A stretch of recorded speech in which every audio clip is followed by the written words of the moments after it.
All right, so welcome everyone. Thank you so much.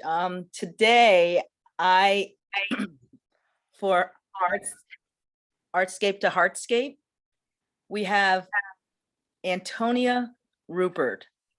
And Antonia, just to give you an idea, what I love to do with Artscape to Heartscape is we have this wonderful conversation, but I really want our Convergence community to have an opportunity to get to know you, but you to also get to know our community as well.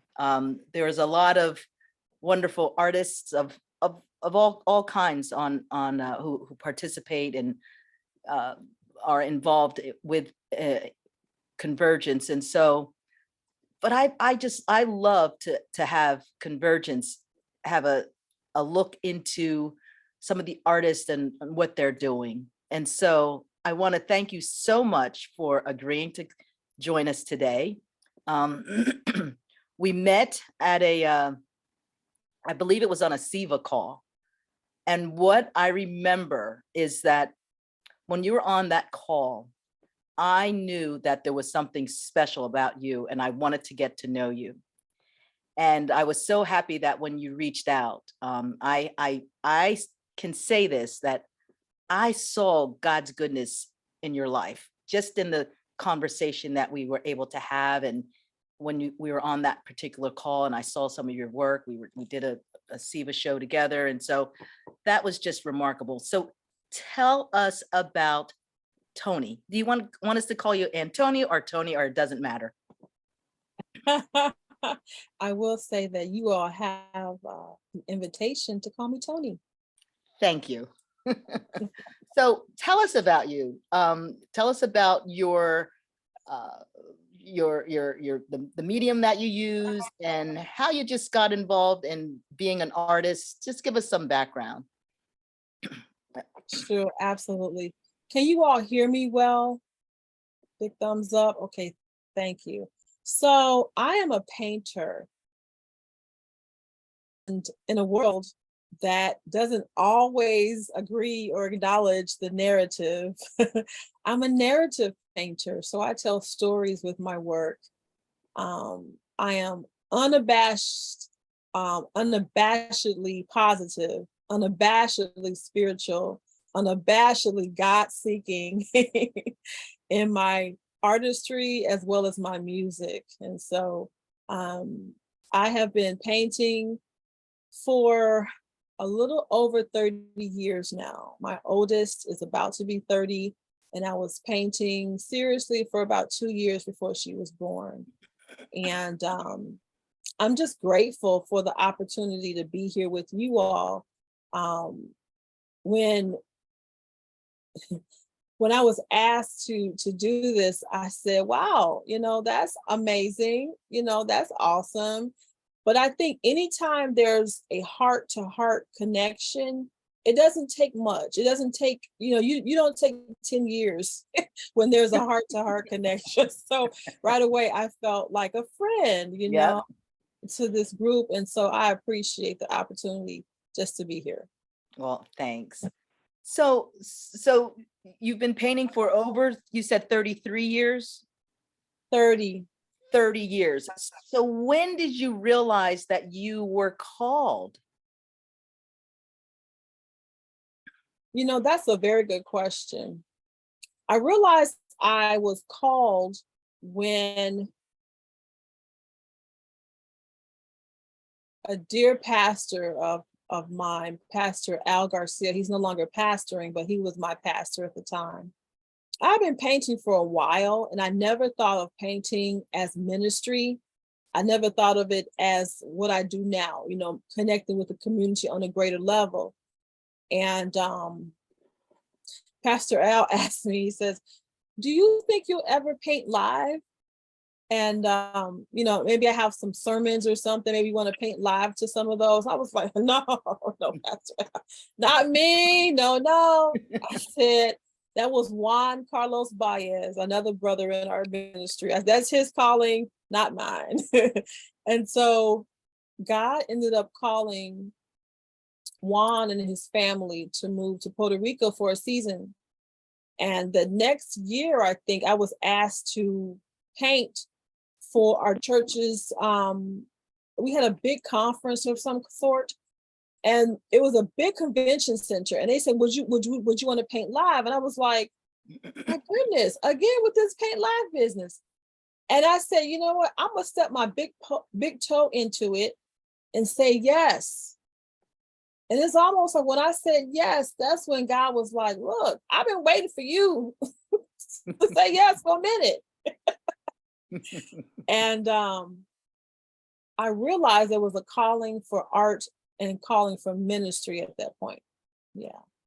That's awesome. I mean, when you say that you said yes to that, I know that frightens a lot of people, but I'm finding more and more each time that when I do say yes, there's another door, there's another little step that happens. Can you give us some more examples of that in your own life? Sure, absolutely. For example, SIVA, Christians in the Visual Arts, which has changed and what have you. But last year, I went to a Christian retreat with SIVA. And I happened to meet a professor there who's a brother in Christ, Richard. And I got to telling him about me wanting to go to graduate school. And he said, you should try again. I had tried for 3 times to attend graduate school, and it never worked out for various reasons: financial, timeliness, children, whatever you want to call it. He said, I think you should try again, and I think you should try going to a different state. And so I said, okay, I'll think about it. November of last year, I got an email, and that email said that there was a program at a university, and it talked about some of their alums and what they were doing. I was really interested in it. And I said, well, wow, what can I do? Because November, I'm not really sure. Well, my next step was to reach out. That's all I had to do. I didn't have to do, God wasn't asking me to put a portfolio together. He wasn't asking me to go there. He just was asking me to take the next step, which was to reach out. Make a long story short, I just started that graduate program, as you know, about 2 weeks ago. So, I took that one step. Oh, wow. Thank you all so much. Thanks, Sherry. Took that one step, which led to other steps, which led to other steps. I'll tell you one more. Great. When I was working for ABN AMRO Bank years and years and years ago, I worked for ABN AMRO Bank full time. And I was on their project management team as an administrative assistant. And I was always thinking, during my lunch break, I would, sketch before work. I would sketch or paint at night. It was always in the margins. I was always creating. At the end of that program, the project ended, and they gave everyone an opportunity to do something else in the bank. You could do something else. They would retrain you maybe. And in my heart of hearts, I said, Lord, I really want to do something with my art. That's really important to me. The next step for me was just to make that known. I didn't have to go find another job. I didn't have to, just make it known what my intentions were. And so I'll never forget Mr. John Swift called me into his office. Hi, I know the project's ending. What you thinking? He says, we have this role for you. And I said, I said, I want to do something with my art. And he said, you know what? We don't have anything at the bank for that. Sorry. He gave me a nice severance package and sent me on my way. But I'll tell you, just making it known led to the next step, which led to the next step. And here I stand, working full time as a full-time artist. That's great. That's great. So talk to us about what you're doing in terms of your community involvement. I know you're in school at what was it, Leslie? What's the name of the school? Leslie University. Yeah, in Leslie. Boston. Yeah, in Cambridge, Boston. actually, but In Boston Cambridge. area. Right. So that's great. You were up in my neck of the woods a couple of weeks ago. So tell us about your involvement, how you used your art in the community, how you got involved. Real interested in that. Sure, absolutely. So I grew up as a teenager. I grew up in a neighborhood in Chicago, on the west side of Chicago, west side, and grew up on the west side of Chicago in the Austin community. And for many years, that community has been neglected. Mm, It's a community, beautiful people. I have many, many beautiful memories of my community. But it was one of those things, to be honest with you, and I think I can be honest with this group, right? Can I be honest with you? absolutely. When it was time for me to graduate and go on to do what I wanted to do with my life, I said, I think I'm gonna leave the neighborhood. I'm going somewhere else. I'm gonna go to the suburbs. I'm leaving the neighborhood. And I left the neighborhood and didn't think I would do anything else with the neighborhood. Long story short, in 2020, after starting to attend a church in my old neighborhood, You went back. God kind of opened my eyes. Like you're running, and I'm giving you a gift that you could use in this community. And a good friend of mine, Toni Daniels, and my husband had encouraged me. They saw something come across about the call for artists to be an artist in residence for the Austin community. They were looking for an artist to do community engagement, an artist to pour into the neighborhood, an artist to listen, to see what does the neighborhood need in terms of artistry and public art. And I said, Lord, that's a big call. I mean, seriously, I was not meaning. But the next step was to just apply. The Lord wasn't asking me to do anything else but apply. I applied, and after a rigorous interview process and some time waiting, I was chosen in 2020 to be the artist in residence for my own neighborhood. And And that was right, of course, during COVID.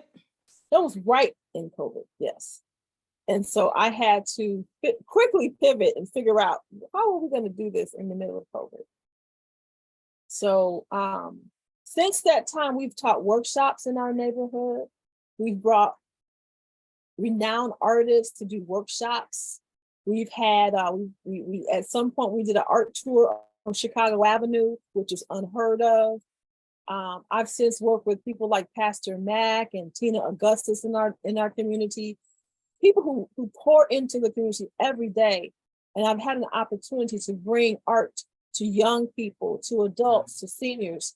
And so working with my community, my eyes, when you say your eyes are blind, Right. now I can see. Yes. I'm praying that God keeps me woke. Yeah. If you understand, I'm saying keeps me awake to the needs of my community. Right. That's beautiful. That's beautiful. Well, I have a couple. First of all, do you want to talk at all about the piece that's behind you? I don't think I have that particular piece, but I know someone had mentioned that they liked it. Do you want to talk about what you're working on now? I know you're in school and you have a couple of things going on with that, but I mean, like this particular piece, what does a day in the life of Toni Ruppert look like, especially when you pull something like that out? I mean, talk to us about that. Sure, absolutely. I'll tell you that right now in my practice, I'm doing a really deep dive in the narrative of the self-portrait. I'm looking at about 12 artists in history, contemporary artists, and I'm trying to figure out the story that I want to tell when it comes to self-portraiture. And this particular piece, because right now my daughter, my 18-year-old, has graduated from high school. Yay! I've already shed tears. She's graduated from high school and she's on her way to college. And so I have started to capture her with me in this piece. And the working title is Longing to Connect. Longing to Connect. Wow. And I kind of poured my angst and poured myself into this piece and worked it out on the canvas. And I might do maybe one or two more based on this, because before she leaves, I even took pictures of her last night, and she was like, "What are you doing?" I'm like, "Oh, I'm just taking pictures of you for maybe a painting or two." So yeah, waiting to connect. Wow. Well, that is awesome. Let me just get some of these pieces that I have that really, the one that I'm going to show, this was the one of the pieces that you had in the SIVA show that we were in, the last SIVA show that we did. So let me just be able to share my screen here.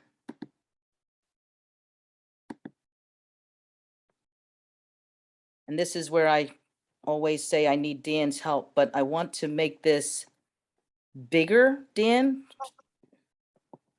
do you know how to? Yeah, you want to go to slideshow? So go to slideshow up on the top.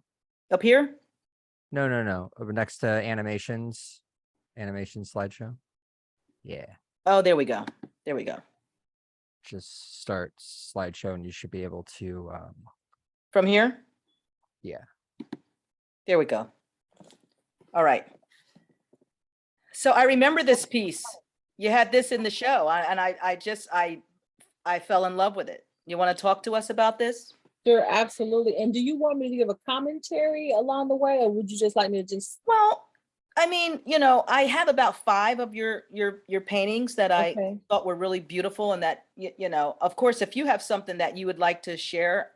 Oh no, that's fine. I'm just making sure if you Yeah. want me to speak on it, just I will. Yeah. I mean, I would love to be able to have some time where we can also have our community ask some questions too. So let's just see what what you want to say about it, and we'll gauge it. Okay, it's Okay. 5:25 now, so we have time. Okay, no problem. This is called Hope in the Desert, and it's a piece I did after my grandson came over. He was ill, and it was my opportunity to take care of him. And only thing he did, he just wanted to cuddle, just snuggle. And it was during COVID, and my cousin he may have passed away at that point from COVID. And Your cousin. even I had a cousin who passed away from COVID. Yes, Prince Arnell. And there was a series of pieces I did right around that time that still talked about hope, not in a just a throwaway way, but just really want to say something about this. So this is called Hope in the Desert. Beautiful. Okay.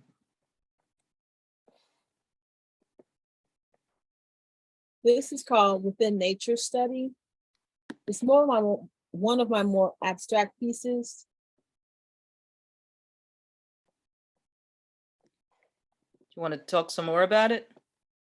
Well, this piece here, this was done during the SIVA retreat. And I actually produced 3 of them. And it was just effortless. One of those things when you're just communing with the Lord, you got your worship on, and it was effortless. Wow. Just pour it out. So yeah. Let me see. I will say this piece was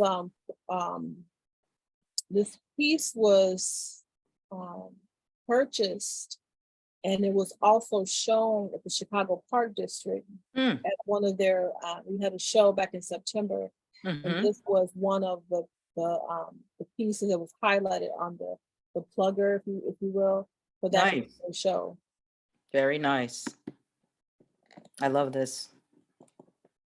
This is pretty much untitled. However, there is something about harsh light that comes to mind when I think about this piece. Many of my pieces, if you look at them, someone's eyes are closed. Someone's eyes, they're allowing you to contemplate with them. I'm inviting the viewer to kind of sit with it a little bit. And one of my directors, at Leslie University pointed out. He says, all the eyes are closed. I was like, thank you, but truly it was not something that was forced or man-made. It was just something that came to me.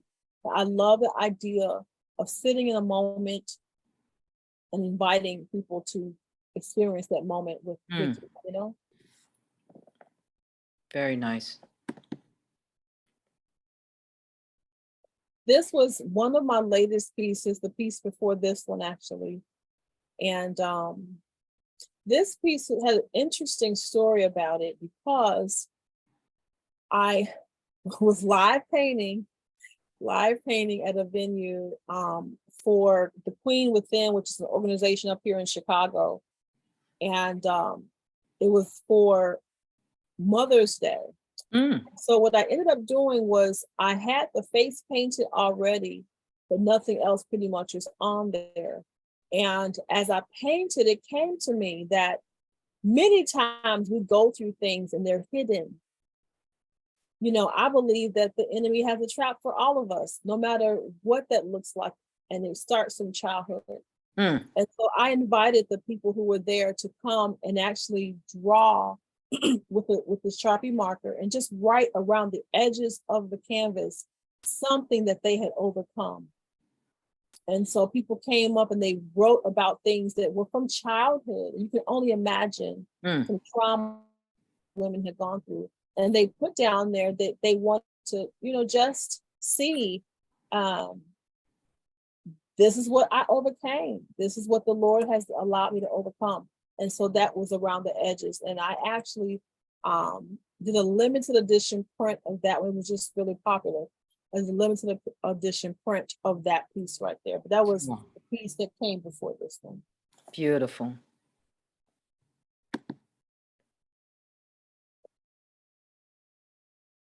This piece is a series of pieces. And I don't think I'm done with it, honestly, because the first time I ever did this pose, my oldest daughter was 7. And I caught her and she was sleeping and the light was on her in a certain way. And I said, wow, I would love to just paint that, what I see. And so over the years, I've done several reiterations. The first one I believe was in acrylic and then oil. And this one here is watercolor collage. So I've done it in a lot of different mediums Wow. until I get to say what I want to say. But it's dreaming of beauty. I think we have one more. This last one beginning in the summer, or I want to say fall actually, of 2015. When you talk about calling, this is something where art blends with ministry. I was new to the area. We had just moved to our neighborhood in 2013. My dad passed away in 2014, January.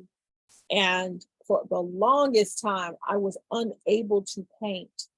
If you know what I'm saying, the grief was just that much. I could not paint.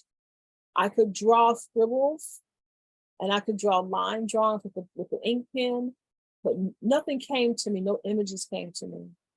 And so in 2015, this passion I started looking at my neighborhood differently. When you lose someone, time becomes really important. And I started speaking to people in my neighborhood, the moms that I would see going back and forth to school with my daughter, and asking them to either how you doing or hello, or none of these women I knew. There were a few select women that I did know, but the majority of the women that I painted in this series, I did not know. I did 23 paintings, all 12 by 12 of moms in my neighborhood or at my church. This was one of them. Wow. Wow. And you'll find, you don't want to look too closely, but in there is embedded pieces of my diary. So it's literally, I was taking parts of me and embedding them into this particular piece. Beautiful. Beautiful. Absolutely beautiful pieces. Thank you. Really, really beautiful pieces. So talk to us about, I love the fact that you tell a story with your work. The storytelling is very important. Did you find that were you always aware of that's what you were doing when you were doing your art? When did that Not at develop? all. I had, Adrian, I'm telling you, I shared with you all earlier that I had wanted to go to graduate school. Mhm. Well, years ago, maybe, let's see, this is 2023, maybe 2012, maybe 2011. I was still trying to go to graduate school, and I attended a graduate portfolio review here in Chicago. And it kind of interesting because it was someone from a Boston university, Okay. which will remain nameless. We won't say anything. We don't say which one. And I surely pointed out my portfolio. He looked at my portfolio and he said, this surely is narrative, very narrative. Oh. And I walked away thinking, oh, that's cool. My work is narrative. And someone next to me was like, he's not giving you a compliment.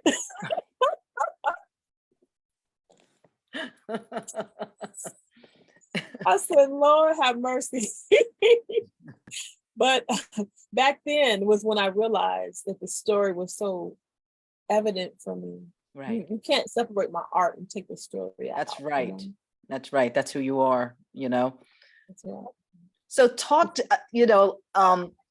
the other week when you were during your intensives and you and I had a chance to talk that early Sunday morning. Now that you're in your program, this MFA, you're working for that, and what are some of the concerns, if you could just talk a little about our conversation that Sunday morning, some of the concerns that as an artist, but not only as an artist, as a woman of faith, and then, the work that you want to continue to do, what are some of the concerns or things that you will be able, when you say you are unabashedly, you're just like, you are a woman of faith, strong in your faith, and you are an artist. So what kind of things came up in this conversation that you and I had that Sunday morning when you were in town? Absolutely. I thank God for you because he put you on my mind at a time when I was really wrestling in my spirit.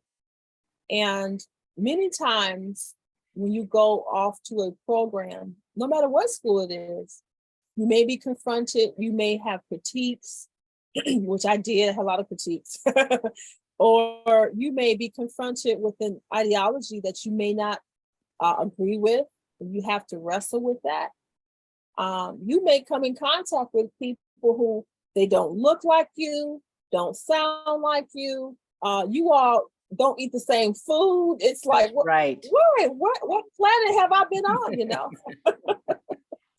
And so that was my experience this past residency.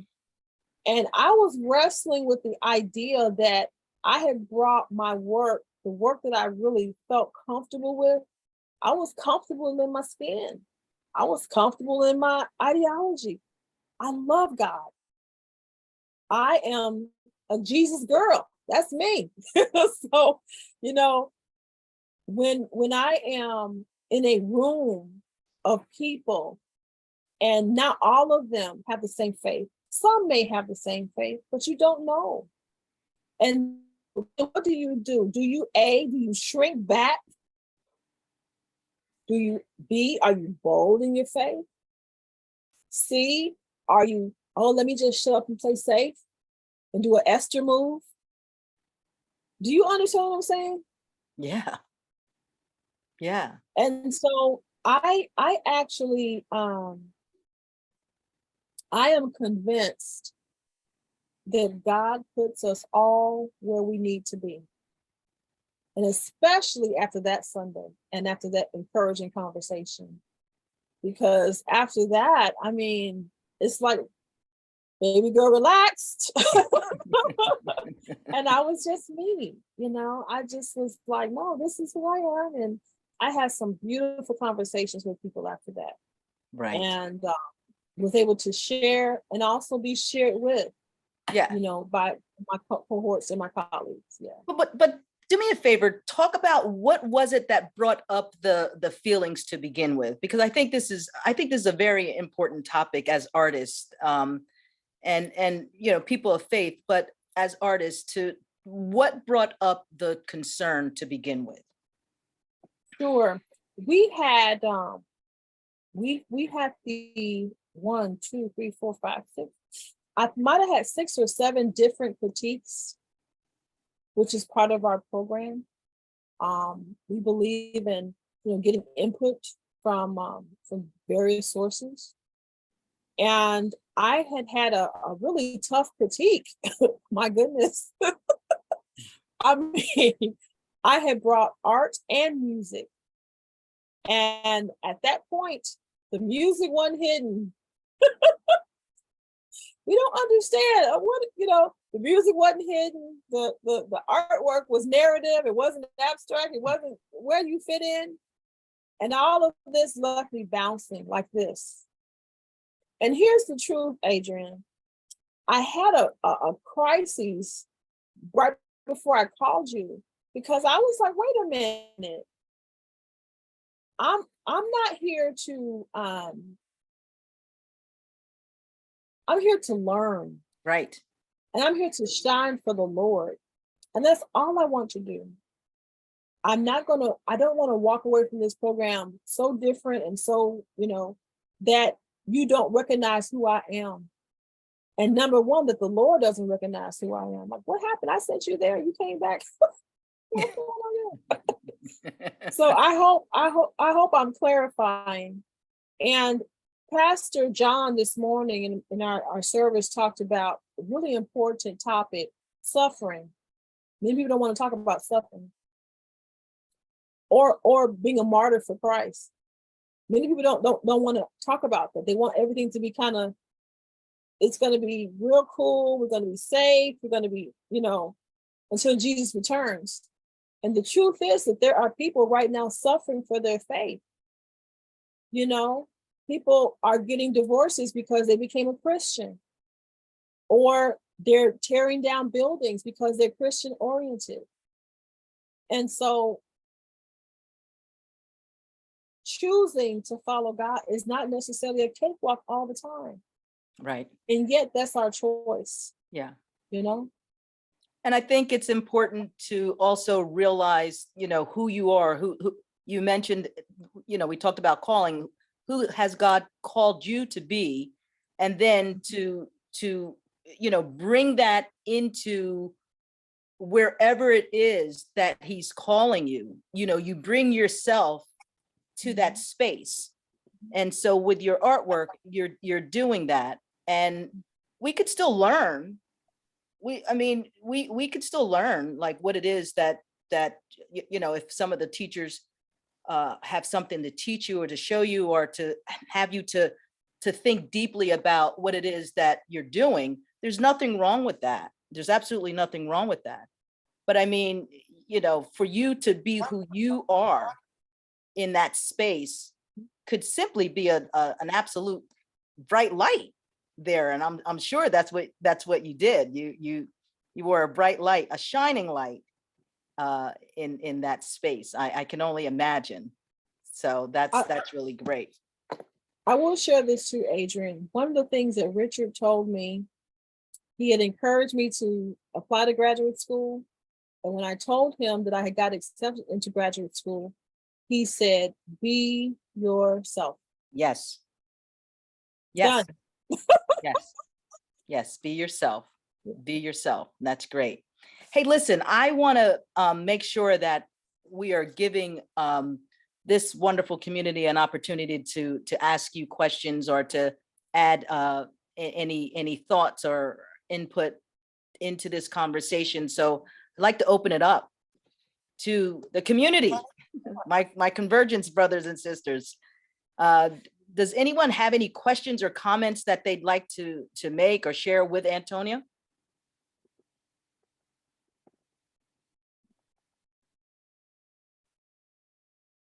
I have one. Great. Well, first of all, Toni, thank you so much for letting me call you Toni, and second, sharing with everyone. As you were speaking, a couple of things kind of went to my head, and you said this other thing earlier about, can I just be real? So I have a real question for you that is near and dear in my heart right now, that I've sort of been struggling with or questioning. It seems to me like when I'm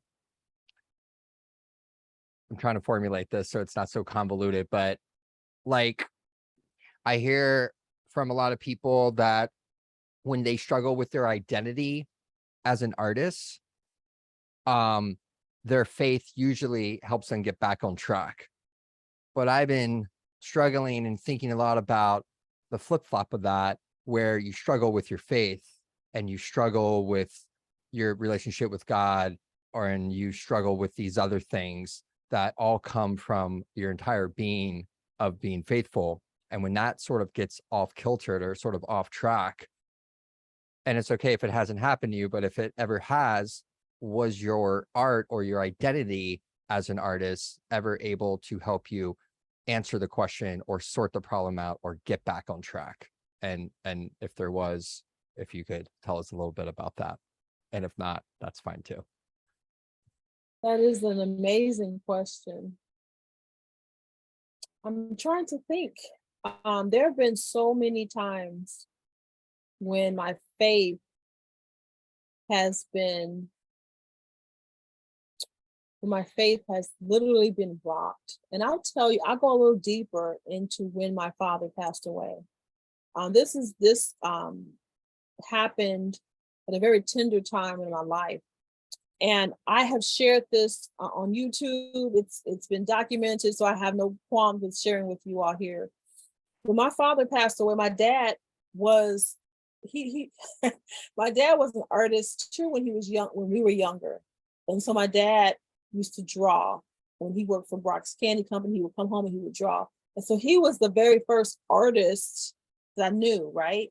When my dad passed away, not only did I go through grief, about 5 days after I went to the funeral, I was in the hospital. And I was there for psychosis, I was there for depression, and I was there for major anxiety. Now, should I have been into the hospital at that point? Who knows? No one, I'm not going to question that. God decided that I would be in the hospital. And I remember having such a crisis, like, Lord, I cannot believe I'm here. Not only can I not believe I'm here, I'm with all these crazy people.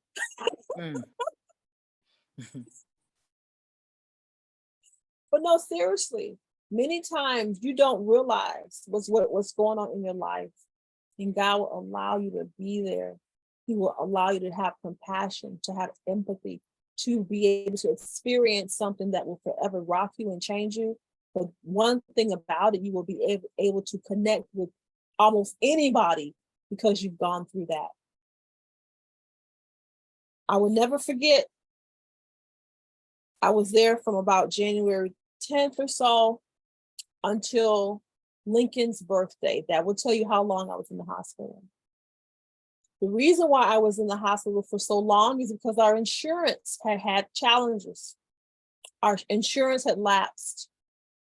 And so I was moved from a very nice, posh, premium location hospital for mental health into one of the worst facilities in the county because I didn't have insurance.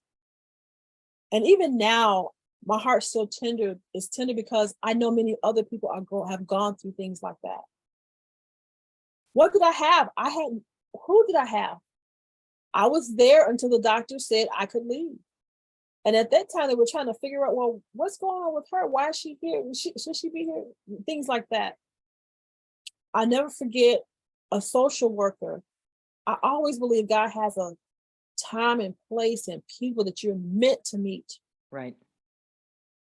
A social worker was talking to me and discovered I was an artist. This is in 2014.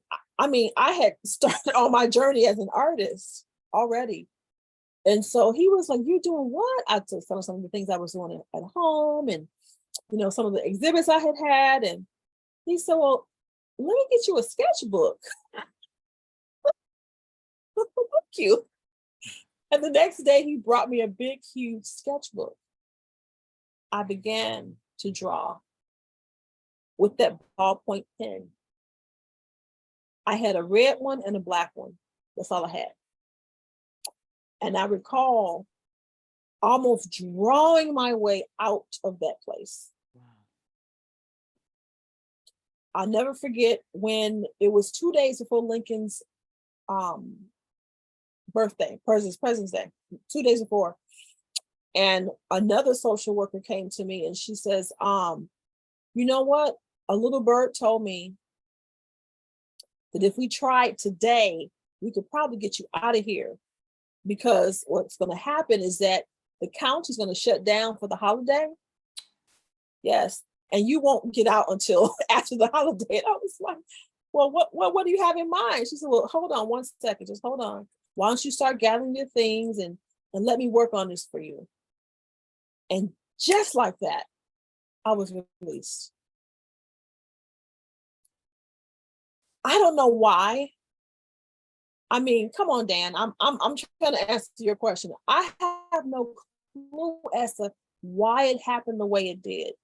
But I know now I have a testimony of God's goodness, God's grace, God's recognition. I don't care what happens to me on a personal level. You can never take what God has given me away. And that has been my anchor, So a roundabout way, I hope that answers part of your question. It does. Thank you so much. And thanks so much for being so open. Appreciate it. Sure. Thanks. Someone else?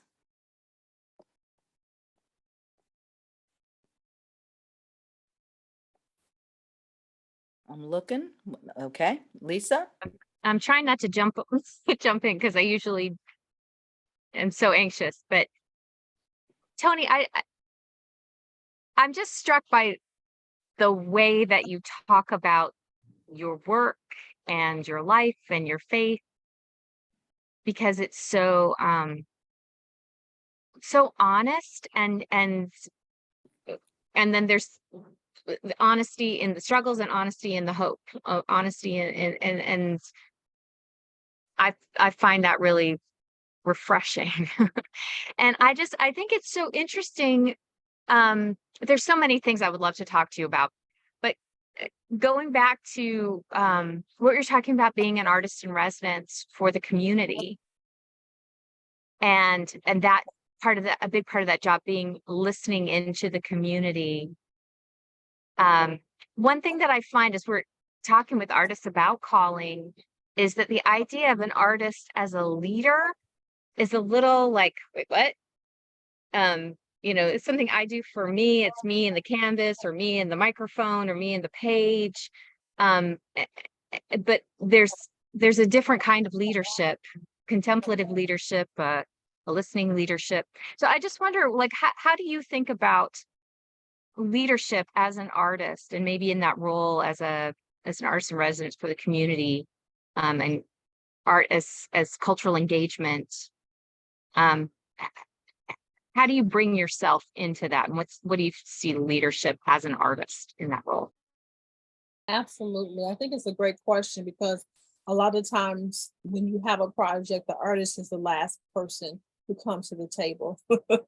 They have a budget and all of a sudden it's, oh, we do need an artist, don't we? Well, let's go grab somebody. But in this case, I consider my role as a leader something that I have accepted because I feel like that's what God has called me to be. But he's also called me to co-labor with him. You know, it's not something that I do on my own. I feel like God has put me, surrounded me with wonderful people who have the same vision, especially when it comes to Austin. There are people who have been laboring in this field for many, many, many, many years. And I am one artist among many who want to see the better, who want to see the fruit come from our efforts. So when I see myself as a leader, absolutely. But I see myself as a co-laborer, you know, and there's a big difference. When I became the artist in residence, I came in full strong, boy. I had 4 people on my team. I was so excited. The first thing I was told by the Department of Cultural Affairs, you probably need to let loose your team. And I was like, you know how Gideon, you know, too many people. I was like, whoa, no people? What am I supposed to do? They wanted me to work solely with the community. The community has the answers. You don't have the answers. The community has the questions. You don't have the questions. I suggest you go find the questions and find the answers. So I spent the first 2 or 3 months of my residency doing just that. But in terms of a leader, I feel like God ordains and he calls and he provides the favor. Even when we don't think that's what we are, almost definitely as an artist, you're definitely a leader, for sure. Thank you. Very good. Very good. Any other questions or comments for Toni? Can I ask one Hey, question? Sherry. Yeah, of course. How Sure. are you? I'm well, thank you. I was Good. just wondering about that second image that you showed with the eyes blocked out. Was there a significance to that, or was it just where you were in the process? I thought that was very intriguing. You know what? I want to say it was more of being led by the medium than anything, honestly. Some people have read into that. There's a amorphic shape. Who is it? You know, I'm not worried about that. That's not where my head is at. My head is me following the medium and really want to have that time with it, you know. That's all there is to that piece. Yeah. Thank you. Thank you. Any other questions or comments before we wrap this up? Sure, Susan. Hey, I just wanted to say really briefly, the thing that I love so much about both looking at your work and then hearing you talk about your work is this dignity that you have. And I just wanted to say that. I think it's just such a beautiful thing that sometimes for me, I'm not a visual artist. Sometimes it's hard to say, go to a museum and see the way that art is described. Sometimes it's more distancing to read all of these techniques and descriptions, and it seems very complicated. But the way that you describe it is, it's just such a part of you, and I love that. And the way that you describe just in a few words what your art is, and then you say, and that's what it is, and that's what the piece is. It's just, there's so much dignity to that. So thanks for being here. That's great. Thank you, Susan. Anyone else? Well, I will just say that this has been really wonderful. I so enjoy continuing to get to know you, Toni, and I really want to thank you for saying yes. And I really I want us to just to take a moment and to pray for her, because this is a grandma and a mom who's one daughter just graduated from high school. And does this mean now you're going to be an empty nester? There's no, that this is it, right? And at this stage, now you're working on your MFA. And I think it's fantastic. So I would love if someone would jump in and pray for Toni before we let her go. Because I would expect and suspect that there's some more hurdles that are coming. You know, it would be ridiculous to think that there will not be. There will be some hurdles coming, but that's okay because God has you exactly where you're supposed to be right now. So can I ask, would someone please say a prayer for Toni? And then I will close us out